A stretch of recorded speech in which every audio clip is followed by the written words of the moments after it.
Bon matin, frères et sœurs, vous allez bien, j'espère? Tant mieux, tant mieux, tant mieux. C'est bien.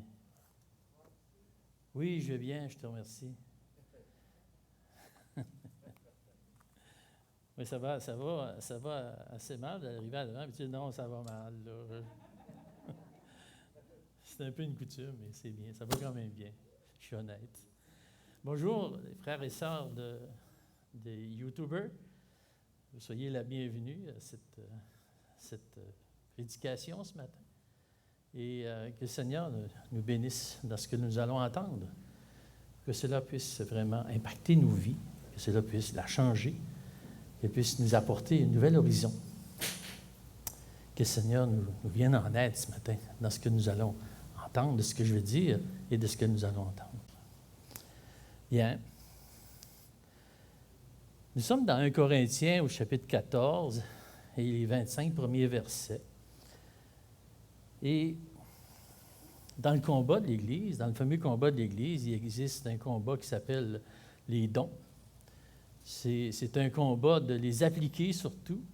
Les dons existent, sont donnés de Dieu. Ce n'est pas un combat de les avoir. Le combat, c'est de les exprimer. Et de pouvoir le dire. Maintenant, comment devrait-on voir les dons dans l'Église? C'est ce qu'on va essayer de voir ce matin. Et la raison pour laquelle nous voulons servir Dieu est parfois plus importante que le service lui-même. Lorsque nous connaissons les raisons qui nous motivent, cela va nous aider à faire le bon choix dans nos activités. Il est important de comprendre pourquoi on fait les choses, si on veut faire les choses bien et si on veut faire les bonnes choses.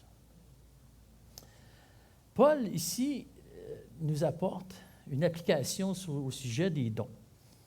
Et au verset 1, il place les priorités d'application pour que le don fonctionne. Et déjà, le verset 1 est une réplique du verset 31 du chapitre 12. Le verset 31 dit « Aspirez au don le meilleur, et je vais encore vous montrer une voie par excellence. » Et ici, il va dire « Recherchez l'amour, qui est la voie par excellence. Aspirez aussi au don spirituel, mais surtout à celui de prophétie. » Étant donné que cette voie par excellence a été exprimée au chapitre 13 par notre frère Christian, la priorité, c'est l'amour. On en est bien conscient que c'est vraiment la priorité. C'est la chose principale dans le phénomène des dons. L'amour n'est pas un don. C'est autre chose qu'un don. Mais c'est par l'amour que le don existe. C'est un peu comme faire du pain. Okay? De la farine, ce n'est pas du pain. C'est très embarrassant de manger de la farine. Pas un pain. L'ingrédient principal, c'est la farine, par contre. Si vous dites, je vais faire un pain, mais j'ai décidé de ne pas mettre de farine, il n'y aura pas de pain. Si vous décidez d'exercer un don, et vous décidez de le faire pour autre chose que l'amour, le don n'existe tout simplement pas.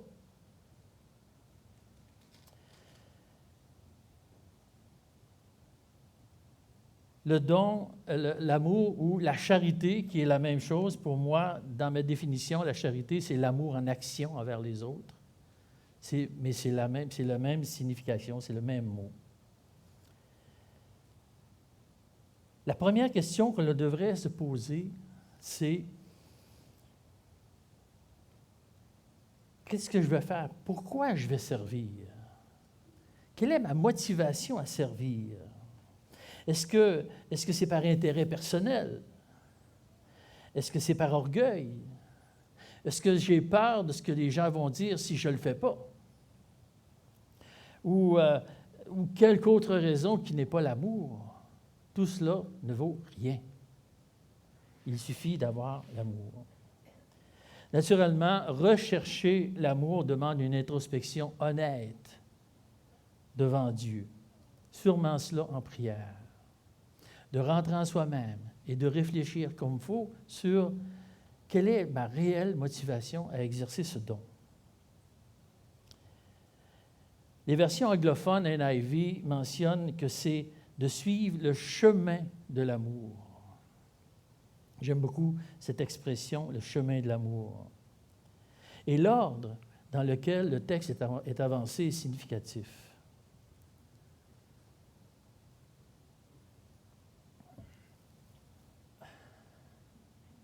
Premièrement, prenez la décision de servir en ayant comme seule motivation l'amour. Et ici, le terme « rechercher » fait en sorte que ce n'est pas une option.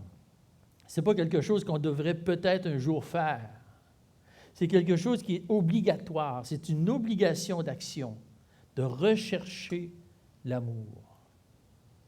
Et cela, c'est à l'intérieur de notre cœur qu'on va le trouver. Et ça va être la seule motivation. La première question qu'on devrait se poser, ce n'est pas « est-ce que je vais aimer ça? » Servir de cette manière-là. C'est « est-ce que je vais aimer suffisamment les gens pour faire ce que j'ai à faire malgré tout ce qu'ils pourront me faire dans son service? Est-ce que je vais assez aimer les gens pour les servir comme il faut? » La deuxième question, c'est « est-ce que je vais aimer ça? » Mais premièrement, est-ce que je vais assez aimer les personnes que je vais servir? De là, c'est la signification « rechercher l'amour ». Aspirer aux dons spirituels. Aspirer, dans notre texte, le mot « aspirer », désirer avec zèle, désirer vivement. Ceci implique un mouvement, une recherche active des dons. C'est-à-dire se mettre en marche pour trouver ce que Dieu m'a donné. Dieu nous donne à tous, à tout le monde ici, tous ceux présents ici, Dieu nous a doués de quelque chose, d'un don. Certains, les dons de parole, d'autres, les dons de service. Mais nous avons tous un don en particulier, pas un, mais plusieurs, que Dieu nous donne. Et Dieu prend, c'est-à-dire Paul prend tout le chapitre pour parler des dons liés par la parole. Tout simplement parce qu'il y avait une problématique à ce niveau-là, et Paul veut mettre les points saisis, et il veut mettre vraiment en disant, voici c'est quoi servent les dons, quel que soit le don. Il existe d'autres dons liés à la parole, il existe des dons liés au service, et il y en a une série, j'ai sur le site de formation continue, sous l'icône « Service », vous allez voir, il y a un tableau comme ça qui explique les dons dans toute la parole de Dieu. Et les dons se divisent en deux catégories, les dons miraculeux et qui sont terminés maintenant, et d'autres qui sont les dons de ministère qui existent encore aujourd'hui. Certaines personnes pensent que les dons miraculeux existent encore aujourd'hui. Moi, je ne crois pas cela, et je ne crois pas aussi que l'Assemblée, les anciens, aient cette vision-là des dons miraculeux qui existent encore. Paul fait mention ici de deux dons. Il parle principalement de la prophétie et du don de parler en langue. Et nous allons voir en quoi consistent ces deux dons-là en particulier. Et non seulement l'utilité, mais on peut faire le rapprochement aussi avec tous les autres dons qu'il y a dans cette liste. Si nous parlons de prophétie, du temps de Paul, il existait encore des prophètes. Les prophètes faisaient partie des dons miraculeux et temporaires, et le travail des prophètes était d'annoncer des révélations, d'annoncer des choses nouvelles, des choses qui n'avaient jamais été dites, des choses inédites. Et ce temps-là n'était pas terminé. Mais la prophétie a cessé. Et Dieu l'a révélé dans sa parole. Dans l'Apocalypse, il est dit, « Je déclare à quiconque entend les paroles de la prophétie de ce livre, si quelqu'un y ajoute quelque chose, Dieu le frappera des fléaux décrits dans ce livre. Si quelqu'un retranche quelque chose des paroles du livre de cette prophétie, Dieu retranchera sa part de l'arbre de vie et de la ville sainte, décrit dans ce livre. » Donc, la prophétie comme telle est terminée. La prophétie a subi une transformation. Elle est peut-être comparée aujourd'hui à la prédication, OK? À l'enseignement de la parole. de 9h à 10h que certains écoutent le matin, la prédication que l'on fait présentement, ou lorsque vous ouvrez la parole devant quelqu'un d'autre, vous parlez de la parole, vous faites un genre de prédication pour une personne, ou en petit groupe, mais c'est toujours de la prédication, c'est toujours d'ouvrir la parole de Dieu pour la comprendre. La différence avec la prophétie, c'est que dans la prédication, tous sont obligés d'enseigner le livre. Il n'y a plus aucune révélation qui peut être rajoutée venant de Dieu. Il y en a qui se sont fait prophètes. Dieu m'a donné une nouvelle révélation. Ce sont tous de faux prophètes. Tout ce qui est nouveau n'est pas vrai. Ce qui est vrai n'est pas nouveau. Tout ce qui est écrit dans la parole de Dieu, c'est ce que nous annonçons. La journée que je vais vous dire des choses qui ne sont pas écrites dans la parole de Dieu et que je vais le proclamer comme venant de Dieu, je serai un faux prophète. Et vous, votre travail, ça va être de dire « Hey, Denis, tu es un faux prophète. Ce n'est pas écrit dans la parole de Dieu. » Et ça devrait être vrai pour tout le monde. Nous n'annonçons que ce qui est écrit. Et c'est là qu'est la force. C'est là qu'est la puissance. Paul compare le don de prophétie à celui des langues, du don des langues. Notre frère nous a dit, il nous a fait une brève description du don des langues. C'est un don miraculeux et temporaire aussi, qui était le fait de parler une langue qui n'avait pas été apprise. La personne pouvait se lever et parler une langue intelligente, une langue qui signifiait quelque chose. Et une autre personne, ou elle-même, pouvait traduire. Naturellement, ça avait une règle, ça devait être traduit. Dans une assemblée de ce temps-là, il pouvait se rassembler des gens de plusieurs nationalités. La langue devait être traduite pour que tous comprennent. Et traduire était aussi un don. Ce don des langues et de prophétie ont été des outils de Dieu pour établir le fondement de l'Église, pour assir l'Église de la bonne manière, pour que Dieu soit glorifié partout dans toutes les nations. La prophétie établit la vérité et la seule vérité. Naturellement, c'est un pléonasme de dire la seule vérité, parce que si c'est autre chose que la vérité, ce n'est plus la vérité. Donc, établir la vérité. Et le don des langues était pour montrer que cette vérité est accessible à toute nation. Il y a 3 exemples dans la parole où ce que le don des langues est utilisé pour montrer ce fait. Le premier dans Acte 2 à la Pentecôte, lorsque Pierre et les apôtres, d'ailleurs le don des langues était donné aux apôtres en partant, et ensuite était quelques hommes, mais sous la direction des apôtres. Acte 2 à la Pentecôte, où ce que les Juifs de toutes les autres nations venaient pour fêter la Pâque juive, et là, ils ont entendu parler en langue. C'était quelque chose d'extraordinaire, quelque chose de wow, fantastique. Mais ça avait un but. La deuxième fois, c'est Acte 10, 46, là, devant Corneille, un centenier romain, où il se met à parler en langue lui aussi. Donc, c'était carrément ouvert aux autres nations. Les merveilles de Dieu étaient pour les autres aussi les autres nations. Et c'était ce qui est montré aux Juifs directement, parce que c'est Pierre qui a entendu, et il a emmené ça à un certain concile. Il dit, je ne pouvais pas leur refuser l'esprit. Ils ont parlé en langue, une langue qui était compréhensible, mais ils ont parlé en langue. Ils avaient l'esprit. Et ça avait un but, ça aussi. Et le dernier, dans Acte 19, devant des Juifs très sectaires, des Juifs qui vivaient sous la loi hébraïque, vraiment stricte. Ils ne connaissaient que le baptême de Jean-Baptiste et ils ne voulaient pas aller plus loin. Ils vivaient sous les anciens rites. Ils s'étaient même séparés des sectes juives pour vivre vraiment selon la parole de Dieu. Et eux aussi se sont mis à parler en langue. Donc, à quelque part, tout était comblé dans ce parlage en langue-là. Il n'y a pas d'autres manifestations. La parole de Dieu ne nous parle pas d'autres endroits où ce qui est le parler en langue néo-testamentaire existe. Mais là, le don des langues a été fait dans un but précis. Si, du temps de Paul, le don des langues avait encore son utilité, ce qui est possible, Paul voit quand même un problème à cette église de Corinthe.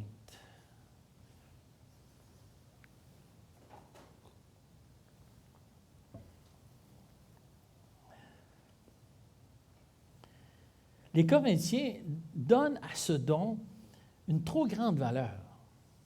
Étant donné que sa nature spectaculaire et le fait que ce soit le premier don manifesté par les apôtres, ils voyaient dans ce don une évaluation de leur spiritualité. C'est un peu faux, et c'est même beaucoup faux. Si je me mettais à vous parler en langue présentement, vous diriez peut-être « Wow, c'est fantastique ». Non, vous diriez « C'est un fou ». Il y a quelque part, il a manqué de médication, là. OK? Mais voilà, eux autres, ils le voyaient comme étant quelque chose de très spirituel de parler en langue, sans que ce soit vraiment compris. Paul, au temps où il écrit sa lettre, le don des langues est une réalité. Et ce n'est pas contre les dons. Paul n'est pas contre les dons, il n'est pas contre ce don-là même en particulier, mais il a une manière de faire. Et Paul dit un peu ironiquement au verset 5, « Je désire que vous parliez tous en langue. » Mais c'est un peu bizarre. Pourquoi il dit ça? C'est un peu de l'ironie. Il va dire à quelque part, « Parlez tous en langue, ça va servir à quoi? » Et il s'adresse à eux en disant, « Même si je voulais que ça soit ça, à quelque part, ça ne fait pas de sens. » OK? Mais chez les gens de Corinthe, il y avait une exagération des choses. Ils ont inversé l'importance dans l'utilité et dans la valeur des dons. Le don des langues devient une manière de se glorifier, de montrer comment est-ce qu'ils peuvent être spirituels. Le seul amour qu'ils pouvaient retrouver dans cette manière d'exercer ce don-là, c'était l'amour propre. Il n'y avait aucun autre amour qui se manifestait dans ce don. Et Paul donne trois exemples très simples sur la mauvaise application de parler. Trois applications qui sont toutes simples. Il parle d'abord des instruments de musique. Si je venais vous en parlant, il dit, si les objets inanimés qui rendent un son, comme une flûte ou une harpe, ne rendent pas un son distinct, comment reconnaîtra-t-on ce qui est joué sur la flûte, sur la harpe?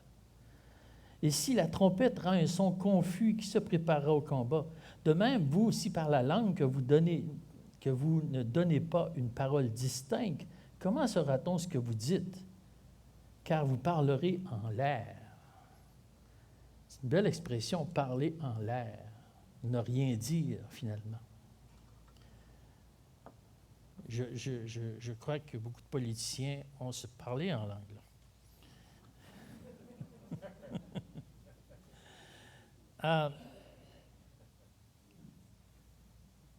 C'est tout simple.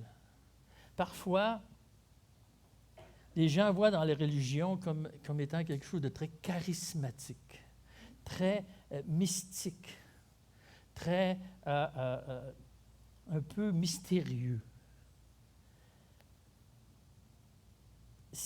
L'orgueil joue un rôle en cela. C'est orgueilleux un peu de dire « Ah, c'est mystique, c'est secret un peu. Là, on ne comprend pas, mais ça peut vouloir dire quelque chose de grandiose. » Et j'avais entendu parler que dans du temps de la Renaissance, l'Église catholique, il parlait latin pour pas que personne ne comprenne. Et puis, il pouvait dire n'importe quoi. Et ça passait parce que les gens ne comprenaient pas. Mais Paul parle d'une logique toute simple et accessible. Encore aujourd'hui, on rencontre des gens qui recherchent une valeur un peu mystique dans ce parler en langue-là. J'allais faire des prédications un peu à l'extérieur et habituellement, on était invité à aller manger soit au restaurant ou chez des gens. Je m'en vais chez une personne, une chrétienne très bonne chrétienne, qui avait beaucoup des beaux propos, qui était intéressante à écouter. Et après le repas, on discutait des choses du Seigneur, naturellement. Et elle se met à parler, de baragouiner quelque chose d'incompréhensible, une sorte de syllabe coupée. Et puis je regarde son mari, je dis, qu'est-ce qui arrive avec la madame? Elle faisait du sens il y a quelques minutes, là. Je dis, elle a-tu une maladie? Je dis, qu'est-ce qu'elle a? Tu sais? Puis là, elle arrête de parler, quelques instants plus tard, elle redit des choses, mais en français, des choses qui font du sens. Dieu est glorieux, et toutes sortes de belles phrases. Puis là, elle dit, j'ai parlé en langue. Ah, ouais? Oui. Puis il dit, puis après, t'as arrêté de parler. Oui, mais je me suis traduit. Ah, ouais, tu t'es traduit. Oui, il dit, je me sentais tellement inspiré que l'Esprit me forçait à parler en langue. OK, c'est ce que tu te sentais inspiré. C'est émotionnel plus que d'autres choses. C'est des émotions que tu viens de me traduire là. Ce n'est pas la réalité. C'est juste émotif. Je dis, tu penses-tu que ça m'a touché? Non, pas du tout. Je t'ai pris pour une folle. Je dis, il y a quelque chose qui ne marche pas avec toi. Il y a quelque chose qui ne fonctionne pas. Je ne comprends pas, là. Je dis, si tu veux continuer à le parler en langue, tu peux le faire si tu veux. Je te garantis que tu ne touches absolument personne, là. Peut-être que tu te touches toi, mais c'est tout. Puis c'est pas le but.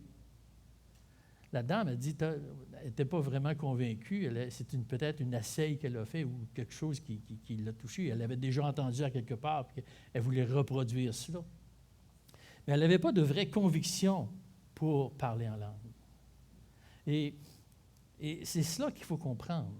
Si je le fais, je vais le faire avec une véritable conviction. Non pas pour me plaire moi, mais pour autre chose. Et au verset 12, nous revenons exactement au premier but de toute espèce de don, quel que soit le don. De même, vous, puisque vous aspirez au don spirituel, que ce soit pour l'édification de l'Église, que vous cherchiez à en posséder abondamment. Je crois que cette phrase clé, dans tout le texte des dons, c'est une phrase qui prend tout son sens. Puisque vous aspirez au don spirituel, quel que soit le don, que ce soit pour l'édification de l'Église, que vous cherchiez à en posséder abondamment, beaucoup, que vous cherchiez à en posséder plus qu'un. Le principe que Dieu veut que je comprenne, c'est que le fait que je sois doué de Dieu, ce n'est pas pour moi, mais c'est pour quelque chose de plus grand que moi. C'est pour l'œuvre de Dieu, c'est pour l'édification de l'Église. L'œuvre de Dieu.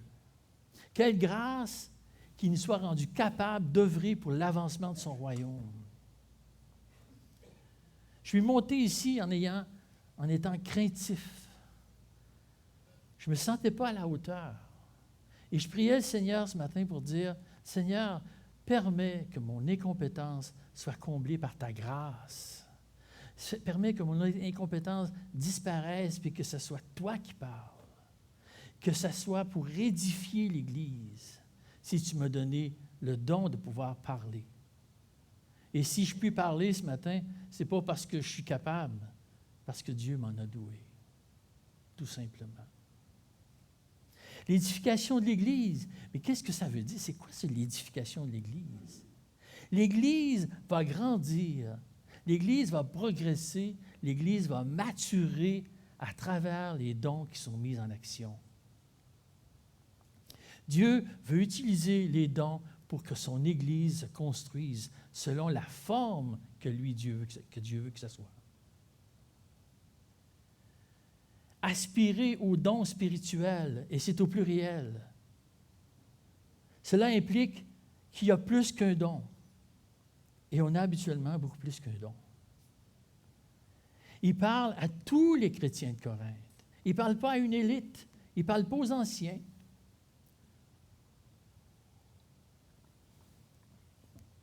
Il ne parle pas à ceux qui pourraient sembler être meilleurs que les autres.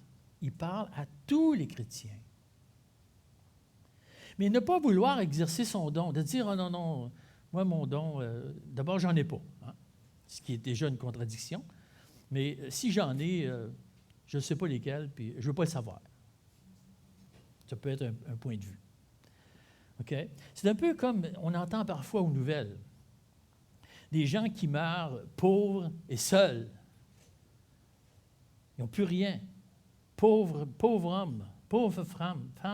C'est épouvantable, la misère, la pauvreté dans laquelle ils vivent. Mais on va libérer leur maison après leur mort, on lève le matelas, puis des milliers de dollars sont entassés en dessous du matelas. Bien, les dons, c'est la même chose. Les dons enfouis nous rendent pauvres et parfois seuls. Un don, c'est fait pour être manifesté. Et vous vous gardez dans une pauvreté spirituelle à ne pas vouloir exercer vos dons, à ne pas vouloir être actif. Le deuxième argument de Paul dans ce verset, c'est la recherche des dons. Il se fait dans l'action chez une personne. Un seul don n'est pas biblique. Il y a plusieurs dons. Les chrétiens en possèdent plusieurs. Et pour les trouver, vous devez fonctionner par essai-erreur. Il y a quelque temps, et j'en ai encore à la maison, il y a des tests qui sortaient, là, des grandes feuilles avec multiples questions pour trouver votre don. J'ai déjà essayé de faire ces tests-là, puis ce n'était pas concluant. La seule manière que j'ai trouvé mes dons, c'est que je connais mes dons, je les connais, je sais c'est lesquels. Puis je sais lesquels que je n'ai pas aussi. Hein. Mais je l'ai fait parce que j'ai essayé. Je suis capable de vous dire des choses que je ne suis pas capable de faire. Bon, je suis capable de les faire, mais je vais les faire, ça va me prendre énormément d'énergie. Je n'ai certainement pas les dons que mon frère Gilles a. Moi, un texte légal, je ne vois rien dedans. Mon frère, il voit plein de choses. Je n'ai pas son don. Et lui, il n'a pas le mien non plus. Bien, il y en a peut-être aussi. Mais j'ai découvert mes dons à essayer les choses. Et j'ai vu que certaines choses me tiraient énormément d'énergie. Je suis capable de le faire, mais au bout de la journée, je suis fatigué, je ne suis plus capable. Mais ce n'est pas mon don. Garder les enfants, ça n'est un don, c'est un don de service. C'est un don qui est très utile dans l'Assemblée ou ailleurs. Garder des enfants. C'est un peu mon don, j'aime beaucoup les enfants. Mais on ne peut pas tout faire. Hein? Mais si, après une avant-midi à la garderie, vous voulez étouffer tous les enfants, c'est peut-être pas votre don. Hein? Mais bien essayé quand même, bien essayé. C'est d'essayer d'autres choses. Et vous avez une idée, qu'est-ce que vous aimeriez faire. Mais toujours en se posant la même question, la première question. Est-ce que je vais assez aimer les gens pour réussir à accomplir ce don-là? Parce qu'accomplir des dons, ça veut dire avoir de la misère à le faire. Ce n'est pas toujours facile. Ça veut dire se faire violence de temps en temps, de se dire je viens d'entendre quelque chose qui est désagréable, mais je vais continuer pareil. Pourquoi? Parce que j'aime les gens. J'aime les gens pour que je sers. Et Dieu m'a emmené à aimer ces gens-là. La richesse de l'Église réside dans les dons donnés par Dieu. C'est une grande richesse. Nous pourrions être quelques personnes, juste quelques personnes, quelques anciens, un peu des diacres, qui pourraient exercer leurs dons. On pourrait faire ça. Mais jamais nous ne rejoindrons le modèle d'Église locale que Christ a prévu. Christ a prévu que tout le monde exerce leurs dons. Et nous devrons le faire à petite échelle, à grande échelle, selon nos capacités, selon notre âge, selon on comprend que quelqu'un qui veut exercer son don, mais qui a 5 ou 6 enfants à la maison, il va en faire moins que celui qui est juste célibataire. On l'a vu il y a quelque temps dans le célibat et les mariés. Et on va comprendre qu'une personne qui a 70 ou 75 ans va toujours avoir moins d'énergie à le faire les dons, mais il va pouvoir exercer dans la mesure qu'il peut le faire. Trouver comment faire. Trouver quelle manière et quel don. Et dans la suite, Paul désire s'adresser à l'intelligence des chrétiens. Il va dire, « Frères, ne soyez pas des enfants sous le rapport du jugement. » Mais juste avant, à partir du verset 13 jusqu'au verset 19, il parle beaucoup de l'intelligence. Je suis centré par l'esprit, mais je suis centré aussi avec l'intelligence. Si la chorale ce matin avait dit, « OK, on va chanter en mandarin ce matin. » Yeah!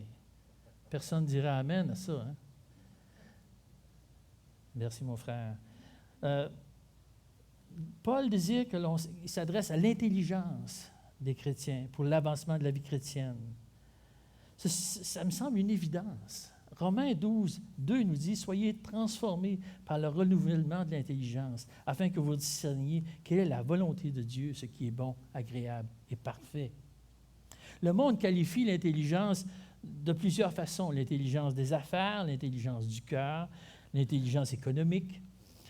Ici, Paul voudrait voir chez les Corinthiens que se développe une intelligence biblique, c'est-à-dire des choses qui sont vraies, avoir un jugement exercé sur ce qui nous apparaît spirituel. Nous sommes bombardés de toutes sortes d'histoires fantastiques, accroche-cœur, émouvantes, mais tient-elle la route devant les principes de la parole de Dieu? L'intelligence biblique, ce n'est pas d'accepter tout ce qui se présente, mais à nous, c'est d'examiner les choses, de vérifier. Il y a un phénomène aujourd'hui, c'est Internet, le fameux Internet. J'ai arrêté de regarder ces affaires-là parce que ça ne mène pas à grand-chose. Si vous portez attention sur Internet, vous allez voir beaucoup plus de choses qui touchent à nos émotions qu'à la parole de Dieu. Plus à quelque chose qui nous émeut, qui touche à notre intelligence biblique. Il faut vérifier les choses. Ce n'est pas mon émotion qui doit ressortir, c'est mon intelligence biblique, ce que j'en comprends de la parole de Dieu. Pourtant, c'est avec cette intelligence-là qu'on prend constamment appui sur la parole que je pourrais avoir un bon jugement. Lorsque je regarde ce qui est écrit dans la parole, à comparer ce que je vois, est-ce que c'est vrai? Nous devons nous poser la question constamment. Qu'est-ce que la parole en pense de ce que je vois, de ce que j'entends? Sur quel verset ma pensée s'appuie-t-elle pour me dire que ça, c'est bon, ça? Hey, ça, je viens d'écouter, c'est bon. Sur quel verset je m'appuie pour dire ça? Frères, ne soyons pas des enfants par rapport du jugement. On connaît bien la naïveté des enfants. Walt Disney l'exploite abondamment. Mais vous savez, la petite princesse couchée tout le temps dans le bois, là, puis que le prince charmant qui vient de l'embrasser puis qu'elle se réveille, c'est pas vrai, ça, là. C'est pas vrai, ça.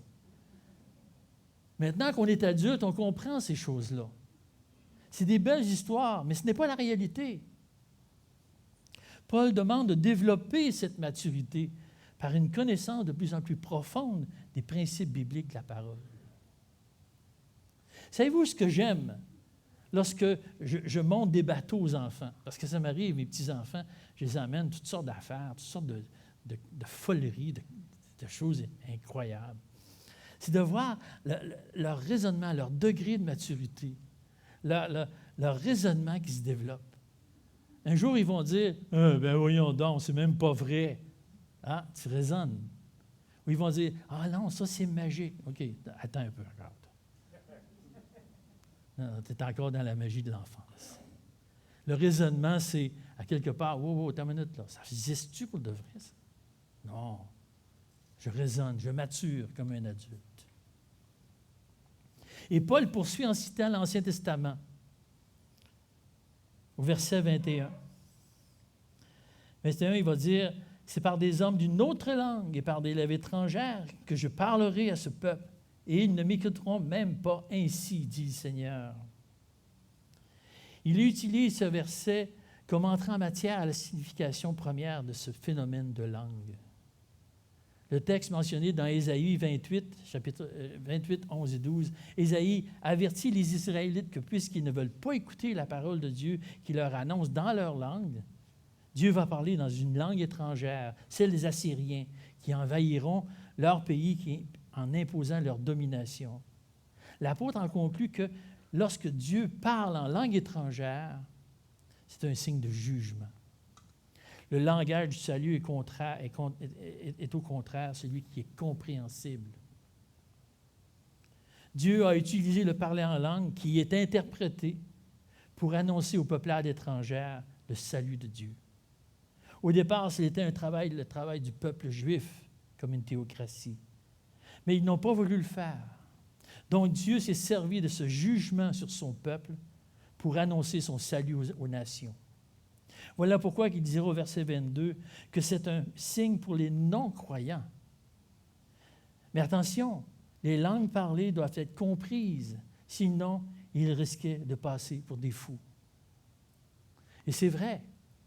Mon frère Stéphane exprimait qu'il avait été dans une genre de réunion très charismatique où les gens parlaient en langue et il y avait une petite histoire là-dessus. Il y a un monsieur qui va avec son père à ce genre de réunion-là. Et puis son père est assis chez lui et il dit hey, je pense que je fais une crise du cœur. Il dit là, j'ai mal. Je lui dis il faudrait appeler l'ambulance. Fait qu'il appelle l'ambulance, puis l'ambulance s'en vient, mais durant ce temps-là, la réunion se poursuit, puis là, les gens, ils parlent en langue, puis ils font toutes sortes de simagrées, puis des très, très, très charismatiques. Puis l'ambulancier qui arrive dans la salle, puis il prend son micro, il dit « Hey, ça va me prendre plus qu'une ambulance. Tout le monde est atteint ici. » Passer pour des fous. Ce n'est pas logique. OK? Faire attention avec ce phénomène du don des langues qui n'existe plus. Il n'a plus sa raison d'être. La prophétie que l'on doit qualifier aujourd'hui de prédication est vraiment utile pour l'édification des membres de l'Église et aussi pour les non-croyants qui entendent et sont en mesure de comprendre les merveilles de Dieu. La parole de Dieu est le véritable impact dans le cœur des gens. Ce n'est pas le don des langues, ce n'est pas le don de guérison, ce n'est pas les dons que l'on voit à outrance ou tout autre artifice fantastique que Satan, ange de lumière, aime exploiter. Ce n'est pas ça. Dieu a mis l'Évangile, qui est la seule puissance pour le salut. La puissance. C'est la puissance de Dieu. Il n'existe pas une autre puissance. Ce n'est pas une puissance à travers d'autres puissances. Non, c'est la puissance de Dieu. Et c'est la seule référence qui mène au salut et à la sanctification progressive. Encore aujourd'hui même, j'ai encore besoin de l'Évangile pour ma sanctification progressive. Même si ça fait 40 ans que j'ai donné, au-dessus de 40 ans que j'ai donné ma vie à Christ.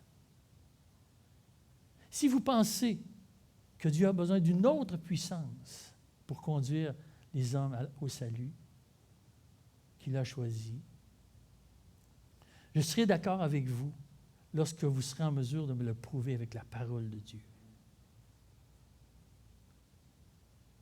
Une vie chrétienne normale, c'est une vie intelligente, une vie qui examine les choses, une vie équilibrée émotionnellement et surtout une vie impliquée, car Dieu ne cherche pas des gens talentueux, mais il cherche des gens dévoués. Que le Seigneur bénisse sa parole.